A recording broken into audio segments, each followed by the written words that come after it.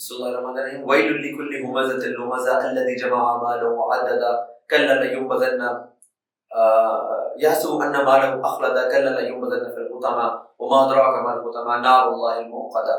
اب ٹرانسلیشن اس کی یہ ہے کہ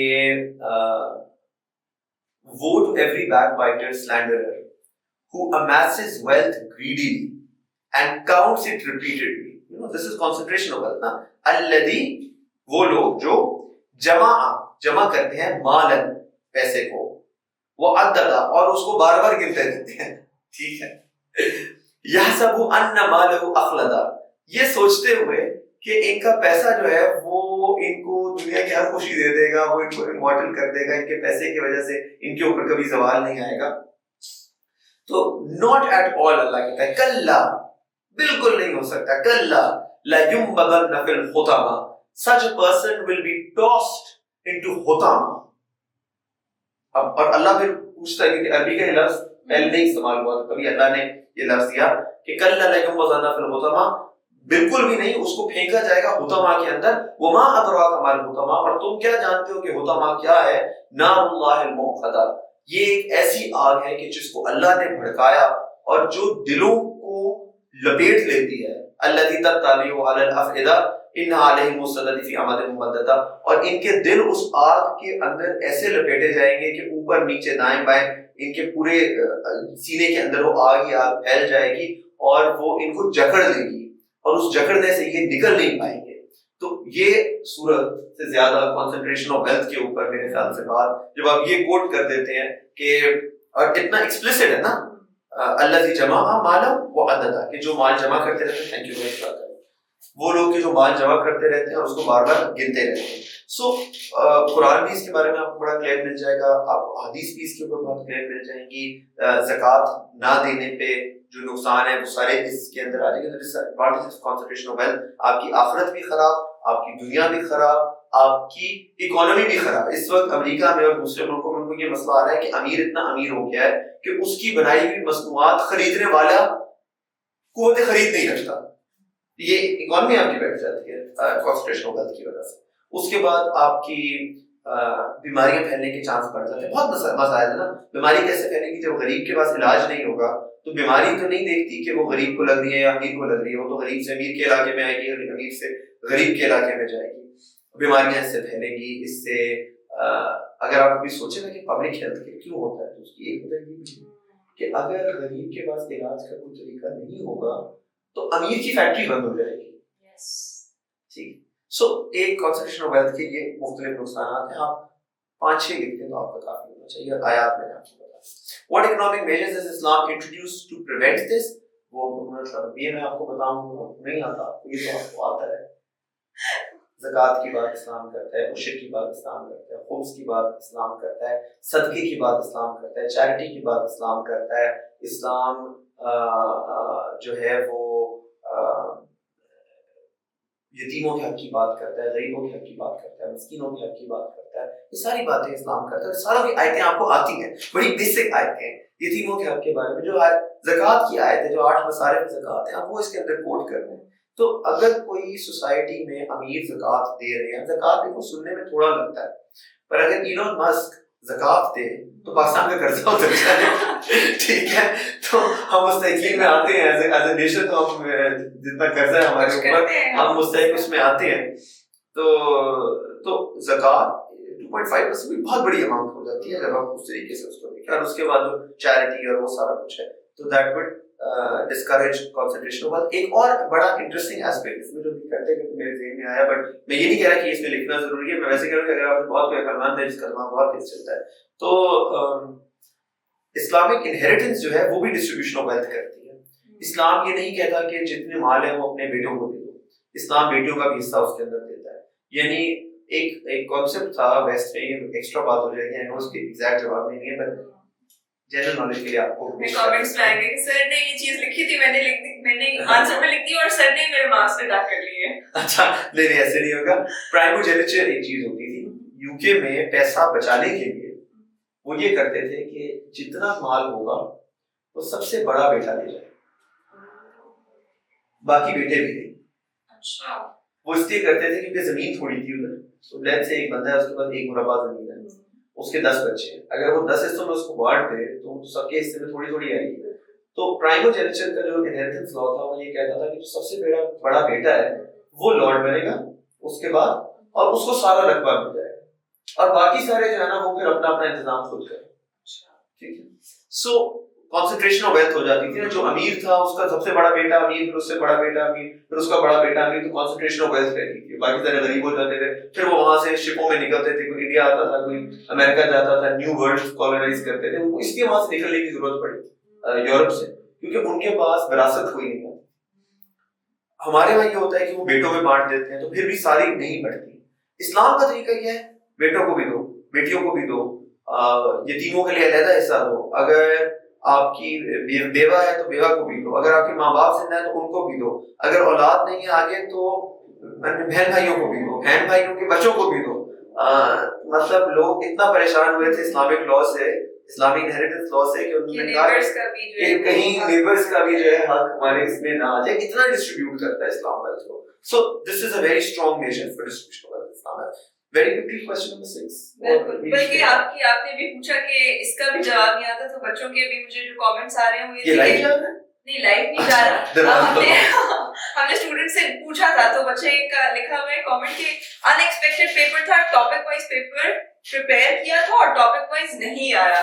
تو ٹاپک وائز نہیں کرنا تھا نا, پریپیئر اسلام وائز پریپیئر کرنا تھا. دین تو وہی ہے. بالکل بالکل. تو question 6, yes, discuss the contents of the peace agreements made during the Prophet's era by determining the parties thereof. I would not have answered this question just because یہ پرانے سٹائل کے کوسچنز کی طرح کا ہے کہ 20 نمبر ہے اور ایک اوپن اینڈڈ سوال ہے. اردو میں بھی میں اس کو پڑھ دیتا ہوں آپ کو. یہ کہتے ہیں کہ عہد نبوی صلی اللہ علیہ وسلم میں قیام امن کے لیے جو معاہدات ہوئے, ایک فریقین کا تعین کرتے ہوئے ان کے مندرجات کو زیر بحث لائے. اب سارے معاہدوں کی بات نہیں ہو رہی ہے. معاہدے تو اور بھی ہوئے. معاہدہ تو آپ کا نجاشی کے ساتھ بھی ہوا, معاہدہ آپ کا مختلف قبائل کے ساتھ ہوئے, آپ کا معاہدہ ان کے ساتھ ہوا, کس کے ساتھ آپ کا معاہدہ ہوا ہے؟ ایجپٹ والوں کو لیٹر لکھا تھا, ان سے شاید معاہدہ نہیں ہوا تھا. اب یہاں پہ بڑا پرٹیکولر ہے کہ امن کے لیے جو معاہدے کیے گئے. اب آپ دیکھیں کہ جنگ کب تھی اور کس امن کے لیے معاہدے کیے گئے. میرے ذہن میں اس میں 2-3 ایگزامپلز آ رہی ہیں. میں اسی لیے سوال کو خود آنسر نہ کرتا, میں کوئی تیاری کر کے نہیں آیا. یہ جتنی بات ہم نے اس لیکچر میں کی ہے, یہ ان کی شرط یہ تھی کہ ہم آپ کو اسی وقت پیپر دیں گے اور آپ نے ایسے اس کو حل کرنا ہے کہ جیسے آپ پہلی دفعہ پیپر دیکھ رہے ہیں, which is true. میں نے ایک کوسچن پہلے نہیں دیکھا. سو پہلا آپ کا جو مجھے ٹریٹی اس میں یاد آ رہی ہے, جب رسول خدا صلی اللہ علیہ وسلم مدینہ گئے تو انہوں نے چارٹر آف مدینہ بنایا. چارٹر آف مدینہ آپ سب نے پڑھا ہوا ہے. چارٹر آف مدینہ بنایا تھا کہ مسلمان اور یہودی ایک دوسرے کے ساتھ امن میں رہ سکیں. چارٹر آف مدینہ کی شرطیں کیا ہیں, اس میں 8-10 باتیں کیا ہیں. یہودی اور مسلمان ایک امت ہوں گے, یہودیوں کے اوپر ان کا لا لاگو ہوگا, مسلمانوں پر ان کا لا لاگو ہوگا. آپس میں اگر ان کا کوئی ڈس ایگریمنٹ ہوتا ہے تو اس کے لیے آربیٹریشن میکینزم کیا ہوگا. رسول خدا جو ہے انہوں نے الٹیمیٹ اتھارٹی اس کے اندر مانا. So long story short, charter of Madina آپ سب نے پڑھا ہوا ہے, ہر کتاب کے اندر لکھا ہوا ہے. That is the first part. دوسرا, جب مسلمان نکلے ہیں وہاں سے, بدر کے ٹائم پہ ان کا کوئی معاہدہ نہیں تھا, احد کے ٹائم پہ ان کا کوئی معاہدہ نہیں تھا, احزاب کے ٹائم پہ بھی ان کا کوئی معاہدہ نہیں تھا. اس کے بعد جب یہ گئے ہیں عمرے کے لیے, اس وقت صلح حدیبیہ ہوئی ہے. صلح حدیبیہ, بیعت رضوان, کیا وہ بیعت رضوان لوگوں نے پڑھی ہوئی ہے, آپ کی کتابوں میں موجود ہے. صلح حدیبیہ آپ نے پڑھی ہوئی ہے, آپ کی کتابوں میں موجود ہے. اس کی شرائط جو مسلمانوں کے لیے ہوئی تھی وہ آپ کو پتہ ہے. اس کو قرآن نے فتح مبین کہا, آپ کو پتہ ہے. حضرت عمر نے اس کے اوپر آبجیکٹ کیا, پتہ ہے. رسول خدا نے کہا کہ نہیں, یہ اللہ کی طرف سے ہمارے لیے نعمت آئی ہے. اس کے بعد آیت ہے کہ یہ فتح مبین ہے. امن کو اللہ تعالیٰ نے فتح مبین قرار دیا. صلح حدیبیہ کے بعد مسلمان واپس چلے گئے. صلح حدیبیہ کے بعد مسلمانوں کو بڑی سخت کنڈیشنز پوری بھی کرنی پڑی, پر انہوں نے وہ کی. سو یہ آ گئے آپ کے پیس ایگریمنٹس. اور اس کے بعد صلح حدیبیہ جب ٹوٹی ہے, یہ مکہ پہ انہوں نے حملہ کیا ہے, مکہ کانکر کیا ہے. اس کے بعد تیسری باؤٹ آف پیس ایگریمنٹس ہوا ہے کہ جب مسلمانوں نے اپنے ایمبیسیز بھیجے ہیں بحرین میں, یمن میں, اور یمن بھیجے ہیں, بحرین بھیجے ہیں, باقی ہوئے ہیں. مگر انہوں نے کوشچن ہمارے لیے ایزی کر دیا ہے by seeing this very interesting thing. prophet's era sallallahu alaihi wasallam. So آپ نے عمر حضرت ابوبکر کے دور کے معاہدوں پہ نہیں جانا, آپ نے صرف پروفٹ کی ایرا پہ رک جانا ہے, جو کہ میرے خیال سے مینلی ہمارے دو ہی ہیں, صلح حدیبیہ ہے اور چارٹر المدینہ, اور دونوں ہر کتاب کے اندر موجود ہیں, دونوں آپ نے پڑھے ہونے چاہیے, ان دونوں کو یہاں پہ آپ کرتے ہیں. پارٹیز ڈیٹرمن کرنا کہ ضروری ہے کہ آپ کو مطلب اس نے ایکسٹرا کہہ دیا کہ آپ لکھ دیں اور آپ کے نمبر مفت میں آ جائیں گے. تو چارٹر المدینہ میں the parties on one side it was the Muslims of Medina and on the other side it was the three Jewish tribes of Medina, Banu Qurayza, بنو نذیر اور بنو قینقاع. میرے خیال سے یہ تین ان کے نام ہیں, یہ اپنے ہسٹری کے اندر پڑھا ہوگا. یہ تین یہودیوں کے قبیلے تھے, ان کے ساتھ مسلمانوں نے چارٹر المدینہ جو تھا وہ کیا تھا. جب آپ صلح حدیبیہ پہ آتے ہیں تو وہ تھا قریش مکہ اور مسلمانوں کے بیچ میں, اور کچھ ٹرائب ان کی سائڈ پہ تھے, کچھ ٹرائب آپ کی سائڈ پہ تھے. مجھے ان کے نام نہیں آتے, اگر آپ کو آتے ہیں تو آپ وہ لکھ کے اس میں ایکسٹرا نمبر اور ثواب دار حاصل کر سکتے ہیں. So I think this is simple enough question. Anything more you want on this? Question number 7, discuss religious tolerance in the context of post-prophetic Muslim history. آپ کے راشدون caliphs ہیں حضرت ابوبکر, حضرت عمر, حضرت عثمان, حضرت علی and by some measures حضرت حسن. یہ آپ کے 5 راشدون caliphs آ گئے. اس کے بعد ٹائم شروع ہوتا ہے بنو امیہ کا اور بنو عباس کا, ٹھیک ہے, اور ایک اس کے بعد ٹائم تھا فاطمیز کا, پر وہ مین سٹریم اس کے اندر کور ایسج نہیں ہوتا. بنو امیہ سے ریلیٹڈ 2 ٹائمز ہیں, ایک ہے بنو امیہ عرب علاقے کے اندر جو معاویہ the first نے اپنی گورنمنٹ اسٹیبلش کی تھی ڈیماسکس کے اندر, معاویہ پھر یزید اور پھر ان کی آگے جو اولاد تھی, اور دوسری سائڈ پہ بنو امیہ کو جب عباسیوں نے ہٹا دیا تو وہ یہاں سے ڈیماسکس سے مائگریٹ کر کے چلے گئے تھے اسپین میں, اندلس میں. تو اس کو ہم اندلسی جو حکومت ہے وہ کہتے ہیں اندلس کے اندر انڈلوسین ان کی اسپینش جو امیہ ڈائنسٹی تھی وہ والی. سو 2 اس کے وہ آ گئے. اس کے بعد کو مشہور ہماری جو ہے وہ کون تھے, اپنے میرا سلطان کون تھا بھائی, آٹومنز, رائٹ, سلطنت عثمانیہ نا, عثمانیہ, Ottoman Empire, right? Ottoman Empire was famous, and if you want to add it, you could also add the Mughal Empire, right? And if you want to do after Mughal Empire, you could do modern nation states, especially سرزمین Pakistan, right? So یہ ہے آپ کی post prophetic Muslim history جو ہم رسول خدا سے لے کر تو آج تک کے دور میں لے آئے ہیں. میں نے اس کو براڈلی 1 2 3 اس کو 3 کو ہم اکٹھے کر لیتے ہیں دونوں کو, اور 4 حصوں کے اندر اس کو ہم نے ڈیوائڈ کر دیا, ٹھیک ہے. اب سوال کے اوپر دوبارہ جاتے ہیں, وہ کہتے ہیں discuss religious tolerance in the context of post-prophetic Muslim history. So just briefly run through this entire history, starting with the Rashidun Caliphate, in which you say that after the Prophet Muhammad sallallahu alaihi wasallam passed away, the leadership of the Muslim community for the next 40 years was entrusted to the Rashidun Caliphate, which is accepted by all Muslims as a role model of what an Islamic government system should be. This is the time period when Persia was conquered, which was Zoroastrian, and the Eastern Byzantine Empire was conquered, which was Christian. And a lot of the Jewish tribes were conquered as well throughout the Arabian Peninsula. Ab سر آپ English میں explain کریں, سارا اردو والے بچے کہیں گے کہ ہم نہیں تو اردو میں بھی کر دیتے ہیں. راشدون خلیفہ تھے حضرت ابوبکر, میں نے انگلش میں ابوبکر بول دیا, میں اردو میں ابوبکر بول دیتا ہوں, پھر انگلش میں عمر بولا, اردو میں عمر بول دیتا ہوں. اس کے بعد کیا ہوا کہ یہ 4 حصوں میں نے ڈیوائڈ کر دیا. اگر آپ خلفائے راشدین سے شروع کریں تو خلفائے راشدین کا دور جو ہے وہ مانا جاتا ہے کہ اسلام کا بہترین دور تھا. رسول خدا کی منشا کے قریب ترین جو ہے وہ اسلام کا نفاذ تھا. اس میں ہم نے ساسانیوں کی ایرانی فارس کی حکومت تھی, اس کو خفتہ کیا, اس میں کافی سارے ذمی کہتے تھے ان لوگوں کا. یہ ٹیکنیکل کانسیپٹس ہیں جو کہ آپ نے مائنورٹیز والے کوسچن میں پڑھے ہوئے ہیں اور تیار کیے ہوئے ہیں. ایک کانسیپٹ آپ لوگوں نے پڑھا ہوگا ذمی والا, ٹھیک ہے, ذمی وہ کہ جو غیر مسلم مسلمان اس کے اندر آ جاتے ہیں. اسلام والے مسلمان جو تھے اس نے کبھی کسی کو فورس کنورٹ نہیں کیا, ہمیشہ کو آپشن دی جاتی تھی کہ آپ مسلمان ہو جائیں یا آپ ہمارے ساتھ امن کا معاہدہ کر لیں, ہماری سپرنٹینڈنس کو ایکسیپٹ کر لیں, مگر آپ اپنا سسٹم علیحدہ چلاتے رہیں, یا پھر آپ ہمارے ساتھ جنگ کریں. اس کو غلط پریزنٹ ہی کیا جاتا ہے کہ مسلمانوں نے زبردستی دوسروں کو کنورٹ کرا. زبردستی کنورژن زبردستی نہیں تھی. اگر میں دل سے ایک آتش پرست ہوں تو میں آتش پرست پریکٹسنگ رہوں, خلفائے راشدین کے دور میں ہمیں کوئی مثال یہ نہیں ملتی کہ کسی کرسچن کو کہا کہ churches گرائیں.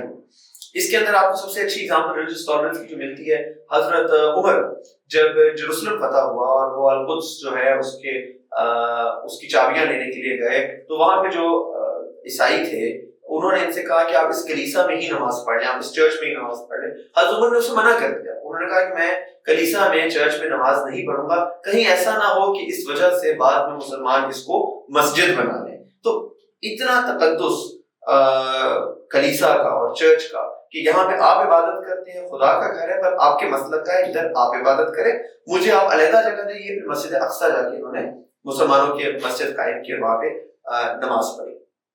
This is a very good example of religious tolerance. کوئی آپ کو جوز کو ایکسپیل کیا گیا. ایکسپیل کیوں کیا گیا؟ کیونکہ وہ لڑائی کر رہے تھے, وہ فتنہ فساد ڈال رہے تھے. تو ٹالرنس تھی. ٹالرنس یہ تھی کہ ان کو ایکسپیل کر دیا, ان کو قتل نہیں کیا. قتل یہودیوں کا جو ایک آپ کہہ سکتے ہیں جینوسائیڈل قتل ہوا اسلام کی ہسٹری میں صرف ایک دفعہ ہوا ہے. وہ ہوا ہے غزوہ خندق کے بعد جب مدینہ کے یہودیوں کو قتل کیا گیا, جس میں ان کے بندے اور بچے سب کو قتل کیا گیا, مگر وہ اسلامک لا کے مطابق قتل نہیں کیا گیا. سو وہ ایگزامپل یہ ہے کہ ان سے پوچھا گیا کہ تمہارا فیصلہ اسلامک لا کے مطابق ہو یا جوئش لا کے مطابق. انہوں نے کہا ہمارا ڈیسیجن جوئش لا کے مطابق. رسول خدا نے پھر ان سے کہا کہ تم کوئی بندہ طے کرو کہ جو تمہارا فیصلہ کرے, کیونکہ تم نے ڈس لوئلٹی کی ہے, بغاوت کی ہے, عہد توڑا. انہوں نے اپنی پسند کے بندے کو پھر اپوائنٹ کیا اور اس بندے نے جوئش لا سے یہ فیصلہ کیا کہ آپ کے سارے بندوں کو قتل کیا جائے. تو that is not Islamic law. Islam genocide کی اجازت کسی بھی صورت میں نہیں دیتا. تو اسلامک لا کے مطابق نہیں, وہ جوئش لا کی امپلیمنٹیشن. اسلامک لا میں یہ تھا کہ جب یہودیوں سے مسئلہ ہوا تو ان کو ایکسپیل کر دیا گیا کہ آپ لوگ عرب کے علاقے سے ہجرت کر جائیں. ان کو اس کے لیے سفیشینٹ ٹائم دیا. تو یہ حضرت عمر والے میں نے بتا دی, راشدون کیلف کی. حضرت علی یہودی کے ساتھ ان کا ایک ڈس ایگریمنٹ ہو گیا. آپ خلیفہ ہیں اور یہودی نے آپ کے اوپر کیس کر دیا. آپ قاضی کے پاس گئے ہیں, قاضی کو نے کہا آپ گواہ لے کے آئے. آپ گواہ میں اپنے بیٹوں کو لے کے آئے ہیں, بیٹے آپ کے امام حسن امام حسین ہیں. قاضی نے کہا کہ نہیں, بیٹے کی گواہی نہیں مانی جا سکتی. یہودی ون دا کیس. اور حضرت علی خلیفہ وقت ہیں اور انہوں نے اس کو ایکسیپٹ کیا کہ یہ یہودی ہے, یہ غیر مسلم ہے, مگر ریلیجس ٹالرنس یہ ہے کہ میں اس پہ فتویٰ لگا کے اسے قتل نہیں کروں گا, بلکہ میں اس کو اگر یہ جیت گیا ہے کیس کی, جیت گیا ہے, وہ یہودی بعد میں پھر کہتے ہیں کہ مسلمان ہو گئے. تو this is an example of religious tolerance. Rashidun caliphate اور ریلیجس ٹالرنس. آتش پرستوں کے ساتھ جو ہوا, جو کرسچنز کے ساتھ ہوا, سب کو ان کی جزیہ لے کے سب اپنی پریکٹس بھی کرتے تھے. آئی تھنک دیٹ اتنا ہی ٹائم آپ کو ملے گا ایگزام میں, یا 2-3 ایگزامپل تھے. اس کے بعد آپ آ جائیں امید کیلیفیٹ کے اندر. امید کیلیفیٹ نے ڈماسکس کے اندر, ان کے پاس کافی سارے کرسچن لوگ تھے, انہوں نے ان کا کوئی قتل عام نہیں کیا. آپ کو کوئی ایگزامپل نہیں ملتی کہ ایسٹرن میڈیٹرینین کے اندر جو علاقہ آج سیریا ہے, لیبنان ہے, پیلسٹائن ہے, ان ایریاز کے اندر کرسچن کا کوئی جینوسائیڈ ہوا ہو. انفیکٹ امیدز نے ان کو اپنی فورسز کے اندر انٹیگریٹ کیا. ایجپٹ کے اندر کاپٹک لوگ تھے, کاپٹکس کو بھی جو ہے وہ فریڈم آف ریلیجس ایکسپریشن دی, کوئی آپ کو نہیں ملتا. جب یہ لوگ اندلس میں چلے گئے تو اندلس کے اندر مسلم کرسچن ہارمنی اور جوئش ہارمنی کی بہترین ایگزامپل ملتی ہے. اتنی زیادہ کہ یورپ کے اندر جن یہودیوں کے اوپر ظلم ہوتے تھے وہ بھاگ کے مسلمانوں کے علاقے میں آ جاتے تھے. اور ہمیں بڑے بڑے نام جو یہودیوں کے ہیں, میمنائیڈیز ایک بہت بڑا فلسفی گزرا ہے, وہ مسلمانوں کے علاقے میں تھا. کرسچن جو تھے وہ آ کے رشک کرتے تھے. انفیکٹ جب مسلمانوں کی حکومت ختم ہوئی ہے اسپین میں تو اس کے بعد انہوں نے وہ کیا ہے, word is again skipping my mind, جو کنورٹ کیا انہوں نے پھر ساروں کو واپس, انکوزیشن, اسپینش انکوزیشن, جو تاریخ کے اندر وائلنٹ ترین جینوسائیڈ تھا, جس کے اندر مسلمانوں کو ہی نہیں بلکہ یہودیوں کو اور غیر کیتھولک کرسچنز کو قتل عام کیا گیا. جو پتہ چلتا تھا کہ چھپ کے مسلمان نماز پڑھ رہا ہے اس کو بھی قتل کر دیتے تھے. بہت ظلم اٹھایا گیا اسپینش انکوزیشن کے اندر. اس کو آپ گوگل کریں, سرچ کریں, اگر اسپین جانے کا موقع ملے تو جگہ ضرور دیکھیں. پر مسلمانوں کے دور میں وہاں پہ ویسٹرن فلاسفرز بھی مانتے ہیں مسلمانوں کے دور میں امن تھا. جب کرسچنز آئے تو انہوں نے جینوسائیڈ کیا. اینڈ اسی طریقے سے ایسٹرن میڈیٹرینین کے اندر مسلمانوں کے دور میں کوئی جینوسائیڈ یا غارت کی ہمیں ایسے ایگزامپل نہیں ملتی.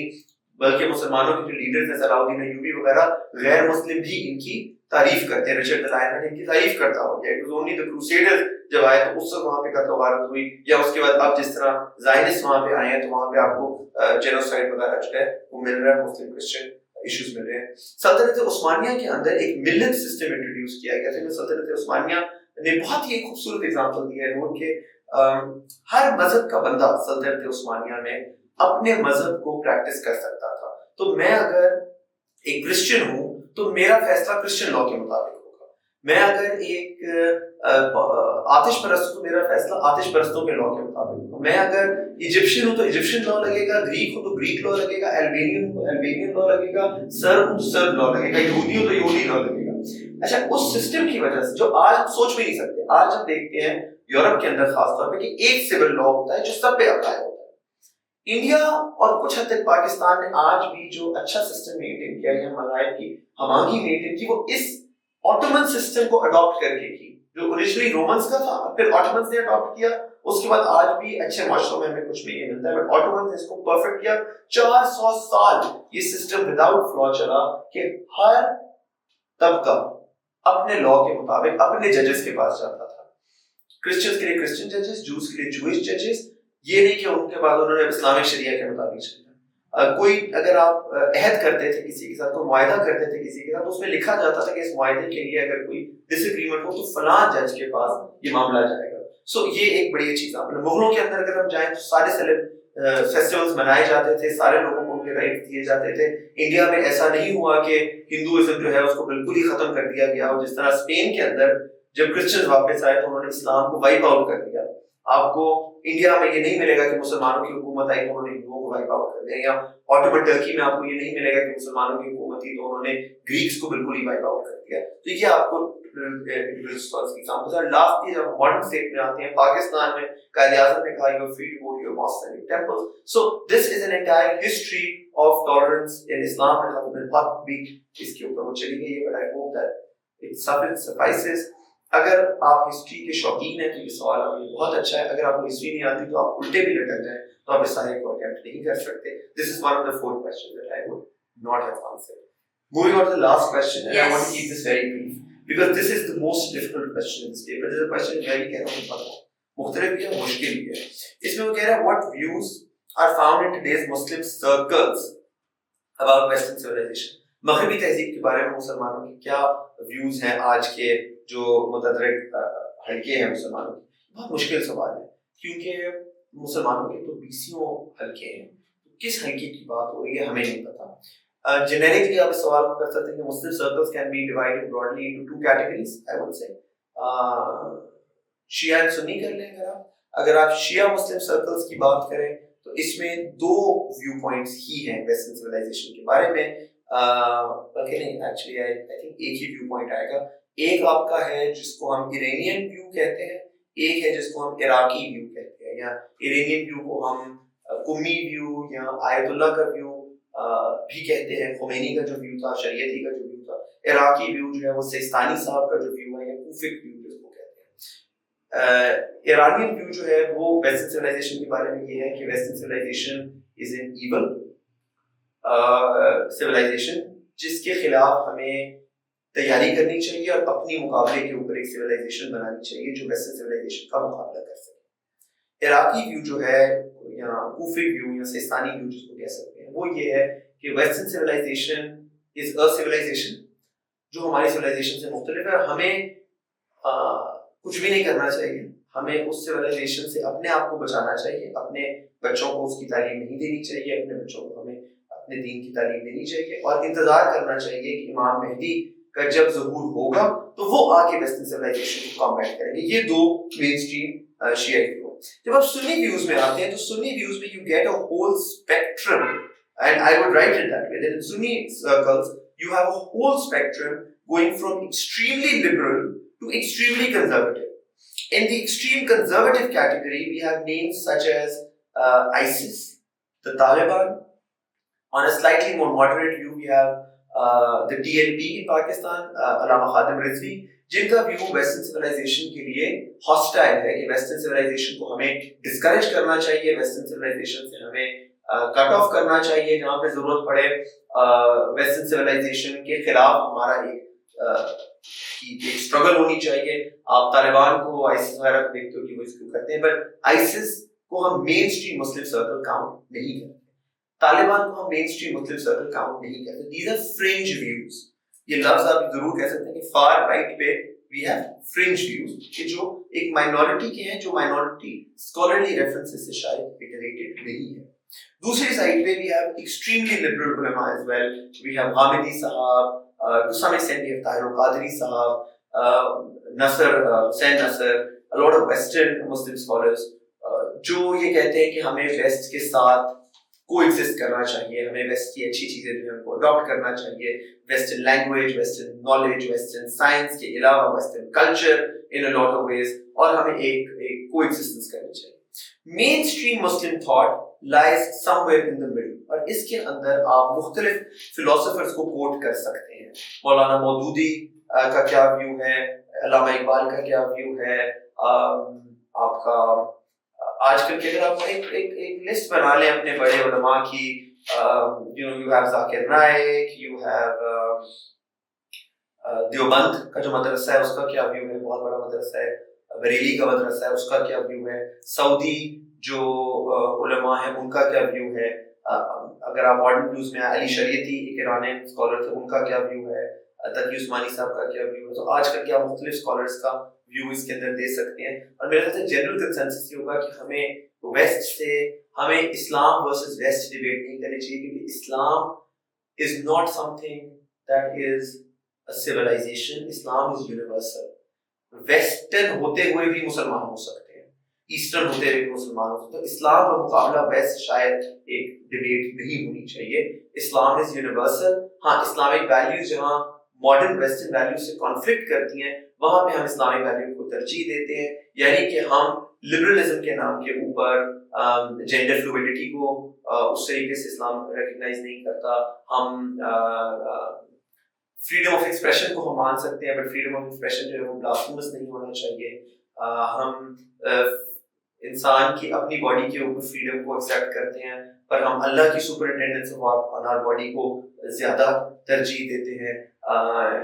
بٹ اسینشلی دیکھا جائے تو میں اگر اس کو کروں آنسر اس کوشچن کو, I don't know how to, you've taught me how to phrase this, but I think I need to learn again. Yeah, میں اگر اس کو کروں تو میں آپ کو ایک بڑا اس کا مزے کا طریقہ بتا دیتا ہوں, اور یہ ایک ٹول آپ اس کے علاوہ بھی کسی اور سوال میں فیوچر میں یوز کر سکتے ہیں, کہ آپ ایک وین ڈائیگرام بنائیں. سو a Venn diagram would then say کہ جی there is Western civilization and then there is Islam. Where Islam and Western civilization interact, جو چیزیں ہمیں ابدار مشترک ہیں, جو ہمارے اندر common values ہیں. مثلا Islam believes in freedom of expression, West believes in freedom of expression. Islam believes that people should la ikraha fi din, freedom of religious choice. West believes in freedom of religious choice. Islam believes that women should be empowered. West believes that women should be empowered. Islam believes that people should be allowed to do their trade freely. West believes that people should be allowed to do their trade freely. Islam believes in peace and prosperity and progress and coexistence and good values. West believes in peace and progress and compassion and good values. So whatever we are similar, اللہ تعالیٰ قرآن میں کہتا ہے کہ آؤ اس بارے میں بات شروع کریں جو تمہارے اور ہمارے بیچ میں قدرے مشترک ہیں. تو آپ بات شروع, یہ آیت بھی لکھی کہ we start from values that are common between you and us, بیننا و بینکم, جو ہماری بات اور تمہاری بات یکجا ہے, اس سے آپ شروع کریں کہ اسلام اور ویسٹ میں کامن کیا ہے, اور مسلم سرکلز میں بھی یہ چیز جو ہائی لائٹ کی جائے. اب آپ آ جائیں کہ وہ چیزیں جو ہمارے بیچ میں کامن نہیں ہیں وہ کیا ہے. ہمارے بیچ میں یہ چیز کامن نہیں ہے کہ اسلام کیا کامن نہیں ہے. اسلام کہتا ہے کہ یہ سوال میں نہ اٹیمپٹ کروں, اسی لیے نہ اٹیمپٹ کروں, کچھ بھی کر لوں, یہ سوال نہ اٹیمپٹ کروں. مگر اب ایک اور چیز دیکھو کہ سوال میں وہ کہہ رہے ہیں what views are found in Muslim circles about Western, identify and analyze them. So شاید اپنا فلسفہ دینے کی اس میں اتنی گنجائش ہوگی نا, آپ 10-15 ویوز اسٹیٹ کر لیں, liberal view, militant view, conservative view, modern conservative view, traditional conservative view. جیسے کچھ مدرسے ہیں, دیوبند کا مدرسہ ہوگا, وہ کہے گا جی آپ سائنسز کو انگیج کریں مگر اپنے اس میں رہتے ہوئے. وہ کہتے ہیں کہ لباس بھی مغربی آپ ترک کر دیں. کچھ ایسے مدارس ہوں گے جو کہتے ہیں کہ آپ مغربی لباس اور زبان جو ہے اس کو اپنا لیں. سو کیا مختلف ویوز ہیں. سر سید کا کیا ویو تھا, علماء دیوبند و بریلوی کا کیا ویو تھا, اقبال کا کیا ویو تھا. اس طرح 8-10 ویوز لے کے آپ ان کو وہ کر دیں. پھر عموماً ایسا سوال ہے اس کو اوائڈ کریں. اس میں سمجھاؤ اس میں آپ کی غلطی کیوں ڈیش بہت زیادہ ہے. I've been speaking for a constant of about 2.5 hours now. Yeah, so I think I deserve a break. بالکل and I think we are also done with the conversation. بہت سارے جو ہیں وہ ہم نے انفیکٹ سارے کوشچنس ہم آلریڈی ڈسکس کر چکے ہیں. اور آئی تھنک کہ شروع میں جو ہم نے کہا تھا کہ بہت آسان پیپر تھا, جیسے جیسے ہم تھوڑا نیچے آتے گئے ہیں میں بچوں سے ایگری کروں گی کہ اتنا آسان ویسے پیپر نہیں تھا.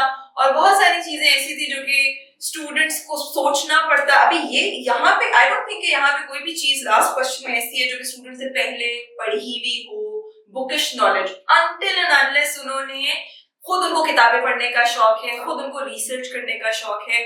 تو I think F P S C جو ہے وہ تھوڑا سا شفٹ کر رہا ہے, لائک بالکل بیسک, مطلب وہ آپ سے نہیں پوچھا کہ بھائی زکوٰۃ کی آپ مجھے بتا دیں کہ کس کس کو دینی چاہیے زکوٰۃ. وہ آپ سے اس کی تھوڑی سی انالیسس, آپ کی انڈرسٹینڈنگ ضرور ڈیمانڈ کر رہا ہے. Just one last thing. G. One thing that I think FPSC wants us to do is to apply ایسے کے پیپر, اسلامیات کے پیپر میں apply knowledge from other subjects. تو باقی کلسٹر یہ بنانے کا سوچ رہے ہیں. اگر آپ کے کلسٹر میں اکنامکس ہے, آپ نے اکنامکس پڑھی ہے, تو آپ یہ نہ کریں کہ اسلامک کے پیپر میں اسلام ہوگا اور اکنامکس کے پیپر میں اکنامکس ہوگی. نہیں, اسلامیات کے پیپر میں اسلام بھی ہوگا, اکنامکس بھی ہوگی, اسلام بھی ہوگا, پولیٹیکل سائنس بھی ہوگی, اسلام بھی ہوگا اور سوشیولوجی بھی ہوگی. اسی طریقے سے انگلش ایسے کا جو پیپر ہے وہ انگریزی کا پیپر نہیں ہے. اس میں اقتصادیات بھی ہے, اس میں جغرافیہ بھی ہے, اس میں پولیٹیکل سائنس بھی ہے, اس میں لا بھی ہے, اس میں ساری چیزیں. آپ کو کہیں سے کوئی علم, کرنٹ افیئرس بھی ہے, کہیں سے کوئی علم آپ کے پاس ہے تو آپ اس کے اندر اپلائی کر سکتے ہیں. آئی تھنک جس طرح سے بچے کرنٹ افیئرس کی تیاری کرتے ہیں نا, لائک نیوز پیپر سے مل رہا ہے, جہاں سے بھی آپ کو انفارمیشن مل رہی ہے آپ اپنے نوٹس میں ایڈ کرتے جاتے ہیں. پاکستان افیئرس اور کرنٹ افیئرس تھوڑا سا اوور لیپنگ بھی ہوتے ہیں. اسی طرح سے آئی بلیو کہ اسلامک اسٹڈیز کی تیاری بچوں کو اس لینس سے کرنے کی ضرورت ہے. So my last question from you. There's one more? Yeah, the last one. Okay. 2026 aspirants کو اب Islamic, looking at this paper, اور اسٹوڈنٹس کے جو میرے پاس فیڈ بیک اور رسپانس آیا کہ بھئی یہ بہت بڑا ڈیزاسٹر تھا اور ایف پی ایس سی بہت مشکل سوال ہم سے پوچھ رہا ہے. تو 2026 اسپائرنٹس اپنے آپ کو ابھی سے اس طرح سے کیسے ٹرین کریں کہ انشاءاللہ جب وہ ایگزام میں بیٹھیں تو وہ اس سارے طرح کے سوالوں کو, مطلب وہ کیونکہ ہم نے 4 نہیں 5 سوال سالو کرنے کا دل کر رہے ہیں. جو بھی چیز آپ پڑھتے ہو, جو بھی چیز آپ دیکھتے ہو, جو بھی ٹرم آپ کے سامنے سے گزرتی ہے, اس کے اندر تھوڑا ڈوبو, تھوڑا سا اس کو سمجھو, اس کو ریئل لائف میں اپلائی کرو. جو بھی ٹرم آپ کے پاس ہے, کسی نالج کو غیر ضروری سمجھ کے ریجیکٹ مت کرو. ٹھیک ہے, فوکس آن دا فیکٹ کہ اگر آپ کے سامنے کوئی چیز آئے گی جو سلیبس کا پارٹ نہیں لگ رہی مگر انٹرسٹنگ ہے, ضرور اس کے بارے میں ڈسکشن کرو, اپنے ہم سے ڈسکشن کر لو, دوستوں سے ڈسکشن کر لو کہ یہ کیا ہے, یہ کدھر اپلائی کرتے ہیں. جو بھی چیز سیکھو اس کو ریئل لائف ورلڈ میں اپلائی ضرور کرو. اسلامیات at the end of the day اسلام وہی ہے, اسلامیات کی ویلیوز وہی ہیں. صرف یہ کہ آپ اگر کوئی چیز پڑھتے ہو, کوئی چیز سنتے ہو, اس کو ریئل لائف میں اپلائی کیسے کرنا ہے یہ آنا چاہیے. ہمیں یہ نہیں پتا ہونا چاہیے کہ سچ بولنا ہے, ہمیں یہ پتا ہونا چاہیے کہ سچ بولنے کے فائدے کیا ہیں, سچ بولنا ضروری کیوں ہے, ہمیں امانت داری رکھنی ہے پھر کیوں رکھنی ہے دنیا میں. اور وہی پرانا طریقہ ہی چل رہا ہے ایک طریقے سے کہ انڈیویجول, کمیونٹی, سوسائٹی, ورلڈ, ہر لیول پہ دیکھو کہ اسلام کے اس اصول کو ہم اس کے اوپر اپلائی کریں تو کیا بنے گا, اس پہ اپلائی کریں تو کیا بنے گا, اس پہ اپلائی کریں کیا بنے گا. اور ایک بڑا مزے کا ٹول نوٹ اس کے لیے یہ ہوتا ہے کہ اگر اسلام کی یہ چیز ہم نہ کریں تو کیا ہوگا. اگر ہم زکوٰۃ دیں گے تو کیا ہوگا, معاشرہ کیسا ہوگا, اگر زکوٰۃ نہیں دیں گے تو معاشرہ کیسا ہوگا. یہی چیز چینج ہو کے بن جاتی ہے کہ کنسنٹریشن آف ویلتھ ہوگی تو کیا ہوگا, یعنی کہ زکوٰۃ نہیں دے رہے, وہی چیزیں ہیں نا, رزلٹ تو وہی ہے. زکوٰۃ نہ دینے کا اور کنسنٹریشن آف ویلتھ کرنے کا رزلٹ ایک ہی ہے, لفظ بدل رہے ہیں. وہی چیز جو آپ اس میں اگر اس کو سوچا ہوگا تو یہاں پہ اپلائی کر سکتے. جو بھی چیز آپ کے سامنے آئے امیجن کرو کہ یہ ہوگی دنیا میں تو کیا ہوگا, اور اگر یہ چیز دنیا سے نکال دیں, یہ چیز دنیا میں نہ ہو تو کیا ہوگا. جو بھی ٹرم پڑھو, ٹرم ضرور سمجھو, اس کو نوٹ ڈاؤن کرو, اس کو ڈسکس کرو, اس کے بارے میں سوچو, انشاءاللہ آپ کا پیپر مسئلہ نہیں ہے. Thank you so much for your time, Sir Murtaza. I hope کہ آپ سب جو سن رہے ہیں ہمیں آپ کو کلیئرٹی ملی ہو کہ بہت سارے کویشچن ایسے تھے جو کہ آسان تھے, صرف انڈرسٹینڈ اس کو کرنا ضروری تھا, اس وقت اپنے پوائنٹس بنانا ضروری تھا, اور بہت سارے ایسے کویشچن تھے جو کہ مشکل تھے, لیکن I am sure کہ آج کے اس پوڈ کاسٹ سننے کے بعد جو ہے وہ آپ فیوچر کے لیے ایون 2026 کے جو اسپائرنٹس ہمیں سن رہے ہیں ان کو بتاؤ کہ یار ابھی سے ہم کس طرح سے اپنی جو ہے وہ تیاری شروع کریں. I'll see you in another podcast. Let us know in the comments آپ اور کن چیزوں کے بارے میں ہم سے سننا چاہیں گے, جاننا چاہیں گے, سر مرتضیٰ سے اور کن چیزوں کے بارے میں جاننا چاہیں گے, and we will bring you some amazing content.